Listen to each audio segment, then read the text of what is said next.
Dollar ট্রিতে plus সেকশনে বাচ্চাদের জন্য কিন্তু বেশ সুন্দর সুন্দর খেলনা পাওয়া যায়। আমি রিসেন্টলি এখান থেকে বেশ কয়েকটা টয় কিনেছি এবং টয়গুলো বেশ ভালো। আর বাচ্চারা যেহেতু একটা খেলনা বেশি দিন খেলে না বা নষ্ট করে ফেলে, তাই আমার কাছে মনে হয়েছে এই টয়গুলোই ওদের জন্য পারফেক্ট। রিসেন্টলি আমি কিনেছি এই ম্যাজিক লাইট প্যানেল টয়টি। এটার কোয়ালিটিও কিন্তু বেশ ভালো।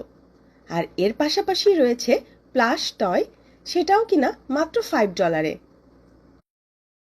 একটু বড় বাবুদের জন্যও কিন্তু গেম আছে, বিঙ্গো সেট, আর্কেড গেম, এগুলি। এটি একটি ড্রিল মেশিন টয় সেট। আর এর পাশাপাশি নর্মাল ডলার ট্রির $1 নানা রকম খেলনা তো আছেই।